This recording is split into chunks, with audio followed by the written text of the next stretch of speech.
Hola amigos, muy buenas tardes, bienvenidos una semana más a este espacio de Un libro, un amigo, de la CBT de Cabeza del Buey. Como sabéis, es un programa que está dedicado principalmente a la cultura extremeña y muy en concreto a la literatura en sus distintas vertientes, de forma, puede ser el teatro, pues la narrativa, la poesía, el ensayo y en general todas las actividades culturales que puedan tener cabida en un espacio como este. Hoy nos acompaña una autora que ya veréis cómo disfrutamos muchísimo de todo lo que nos cuenta.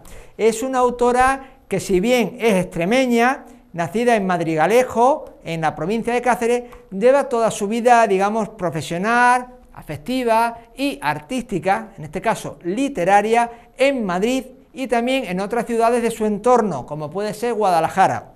Nos ha traído sus libros, vamos a presentar, sobre todo en la parte final del programa, Canto a Lilith, recomendable, ya os lo digo, me lo estoy pasando fenomenal leyendo este libro, ya veréis por qué, y nos ha dejado este abanico tan sugerente y tan sensual como nuestra propia invitada.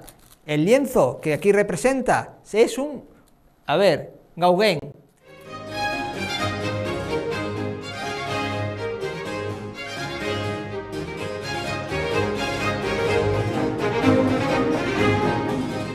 Bien, pues tal y como estábamos diciendo, hoy nos acompaña Amelia Peco. Amelia, bienvenida a Cabeza del Buey. Muchísimas gracias. Es un honor para nosotros que estés en nuestro plató, que compartas estos minutos con un libro, un amigo, que se ve tanto en Cabeza del Buey como en otros pueblos de distintas comarcas de nuestra zona. Si no me equivoco mal, tú vienes de Madrid. Sí. Has venido justamente hoy, has parado en Madrigalejo, que es tu pueblo natal, en Cáceres, y directamente, como quien dice, de Madrid, has venido a visitarnos aquí al plató de los medios de comunicación, y vamos a hablar de tu obra, de un poemario, este libro, sí, que es el que tienes editado, pero esto va a ser, Canto a Lilith, esto va a ser en una segunda entrevista, digamos, sí, en un segundo bloque de esta entrevista. Porque la costumbre que tenemos en el programa cuando viene un invitado es que en un primer bloque, para que la audiencia te conozca, para que nuestro público te conozca, pues se habla un poco más de ti. Cuéntanos, eres una mujer divorciada, tienes 3 hijos y estás afincada en Madrid. En Madrid. Cuéntale un poco a la audiencia a qué te dedicas, tanto en actividad profesional como otro tipo de actividades, porque sé que perteneces a varias asociaciones, sí, tienes diversas, bueno, aparte de la literatura, también eres experta en temas medioambientales, sí, o al menos investigadora, estudiosa, pero vamos a ir por partes. ¿Cómo es que te vas de Logrosán, de Madrigalejo, en Cáceres, a Madrid? ¿Cómo das ese salto? ¿Cómo esa experiencia, qué tal? Bueno, pues el salto, dicen que nada ocurre porque sí, sí, y bueno, le doy a raíz de la separación, opto por irme a Madrid a vivir y ahí empieza mi camino realmente en el mundo de la literatura. Ajá. Porque yo siempre había escrito desde muy pequeña, a los 12 años empiezo ya a escribir esos primeros poemitas, sí, ¿no? Pero no será hasta que yo me voy a Madrid donde doy realmente ese salto en cuanto a la literatura. Sé también que has vivido en Cataluña. Sí, en Cataluña, bueno, pues como tantos niños, sí, inmigrantes de aquella época, ¿no? Mis padres se fueron a Cataluña cuando yo tenía 8 años, entonces estuvimos allí pues una serie de años hasta que cumplí 14 años, que luego ya regresamos otra vez para Extremadura, ¿no? Y bueno, esa es mi experiencia en cuanto a Cataluña. No es demasiado, no sé, ¿cómo diría yo? No tengo grandes recuerdos de Cataluña, ¿no? Porque estuviste poco tiempo. Estuve, ¿no? Poco tiempo, pero sí no olvido Cataluña. ¿En Madrid cuántos años llevas? Por ir intentando la conversación. 20 años. Vale.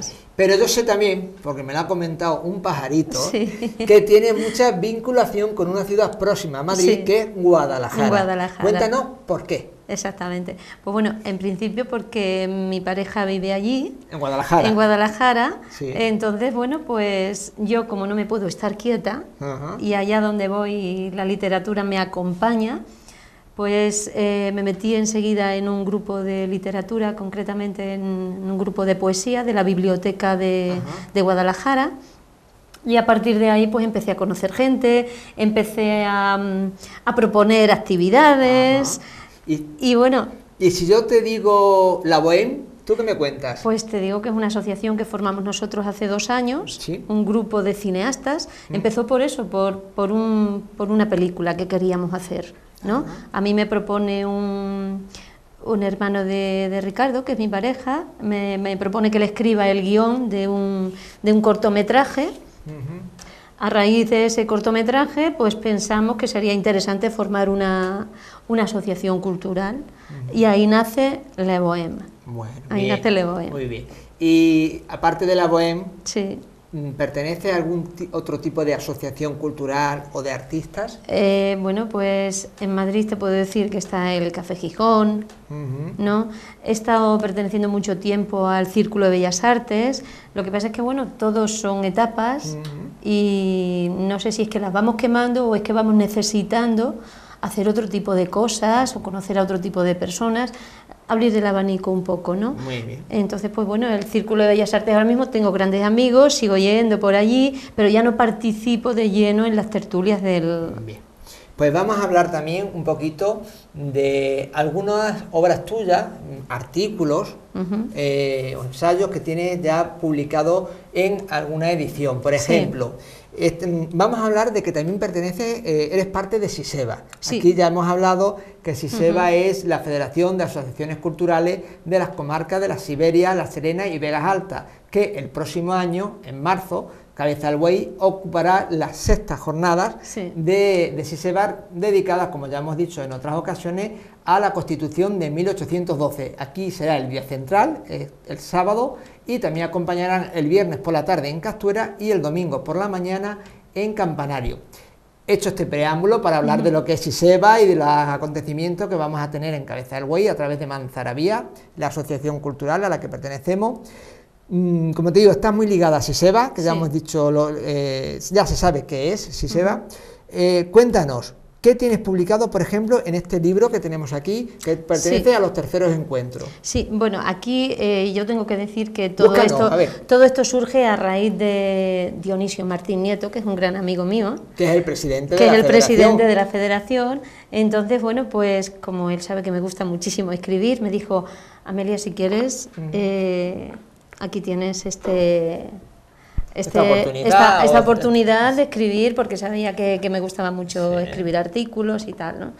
Entonces, bueno, a mí me gusta muchísimo, yo amo mucho a mi tierra.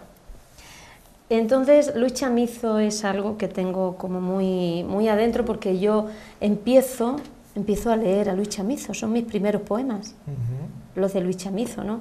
Entonces, cuando estás fuera de tu tierra, tú es cuando más sientes a tu tierra.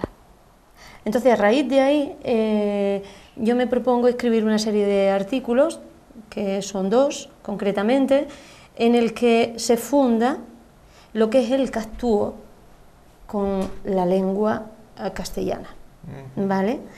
Entonces, a raíz de ahí, comienzo a hacer primero el primer artículo que habla un poco de la historia de Extremadura, desde el Cuaternario hasta nuestros días, para enlazar después con la importancia de Luis Chamizo. Pero ahí en ese primer artículo de lo que más hablo es de una cultura que ya se ha perdido, ¿no? Que es la autosuficiencia, como yo lo llamo, ¿no? Bien. El segundo habla de la importancia, o sea, de la psicología del lenguaje en el ser humano. Entonces hago lo mismo, ¿no? Lo adapto dentro del contexto de la obra de Luis Chamizo. Entonces, el que está aquí publicado en este libro, que es el que se ha presentado ahora en las jornadas de SISEBA, ese es el que habla del lenguaje y la escritura, en el marco de la poesía de Luis Chamizo. Bueno, pues por ir avanzando en esta entrevista, porque no olvidemos que el objetivo principal del programa es conocerte a ti, darte a conocer a aquellas personas que no te conocen aún, y hablarles a todos de Canto a Lilith, que es el libro que tú has publicado. Eso es. Pero como esto va a ser en una segunda parte, tenemos que ir avanzando, ya sabes, como decimos, las cosas de la tele hay que ir avanzando. Vamos a hablar también de otras publicaciones. Sí. Por ejemplo, esta es una revista Ventana Abierta, que la vamos a enseñar, que ya me has comentado que es de Don Benito, donde por cierto sé que has presentado Canto a Lilith, allí en Don Benito, acompañada por Dionisio Martín, ¿verdad? En el Museo Etnográfico, puede ser. Muy bien. Y esta presento... se edita una vez al año. Esto es una vez al año en Don Benito. Y aquí has tenido la oportunidad sí. también de escribir. Sí. Un resumen de tu artículo de aquí de... Bueno, el resumen de este artículo es que en el 2008 me fui a Bolivia. Entonces conocí a Ramón Rocha Monroy, porque es el padre de la mujer de mi hijo mayor. Entonces llevábamos conociéndonos durante mucho tiempo por correo, ¿no? Por eso que tenemos los escritores, que bueno, parece que nos atraemos con una especie de imán, ¿no? Sí. Entonces yo me quedé impactada por la literatura de Ramón Rocha Monroy, me pareció muy interesante como escritor y como persona, y entonces a raíz de ese encuentro allí en Bolivia yo escribo este artículo para Ventana Abierta, y es de lo que, bueno, dar a conocer a este autor, que por cierto se llama Rocha Monroy, o sea que claras descendencias extremeñas. No olvidemos Monroy, está con el claro. castillo de Monroy, el señor de Monroy, sí. Que incluso, y aprovechando, como este es un programa que está enfocado a autores extremeños, sí. Jesús Sánchez Adalid, que es un autor que aquí nos gusta mucho, en Extremadura, por supuesto de ámbito internacional, pues una de sus últimas novelas publicadas, El cautivo, se basa en un noble, digamos, en un hidalgo, un infanzón, digamos, son nobles de segunda... Sí. De segunda, que empieza en Monroy, al hilo de lo que estás comentando. Sí. Bien, vamos a hacer también un repaso en esta antología poética. Sí. ¿Qué nos cuenta? Muéstrala a tu misma cámara, si quieres. Pues esta antología se ha publicado este año, se ha presentado este año, y bueno, aquí estamos muchos autores de Madrid, bueno, no, de Madrid, no, perdón, de toda España.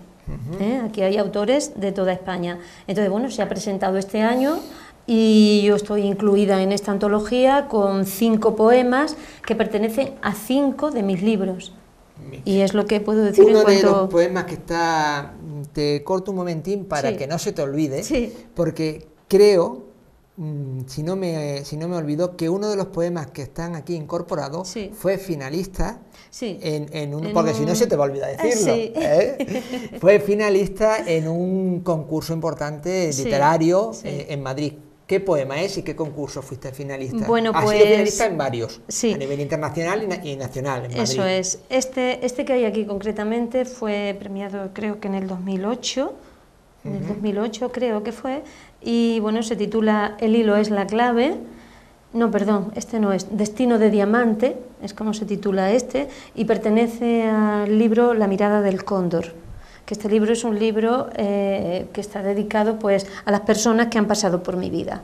Concretamente este poema está dedicado a mi hijo Juan Pablo, el que me acompaña esta tarde, ¿no? Bueno, esperemos que alguna vez los que estamos aquí también tengamos un poema dedicado, el equipo al menos, pero cuéntanos. Entonces, bueno, ese fue el poema finalista. Luego hay otro, El hilo es la clave, que tengo que decir que me gusta mucho la mitología, porque si os dais cuenta, este poema que hablo de Destino de diamante, pues hablo mucho de Ulises, de Tetis, de Penélope, de Posidón, porque voy haciendo un rejuego en el poema con esos mitos, ¿no? Con los arquetipos de esos mitos. El segundo, que fue también finalista en un concurso internacional de poesía en el Café de Oriente, ese se titula El hilo es la clave, y ahí juego con el hilo de Ariadna y de Teseo. Muy bien. ¿No? Desde luego la mitología, como tú dices, mitología griega. Sí, claro, te encanta. Me encanta.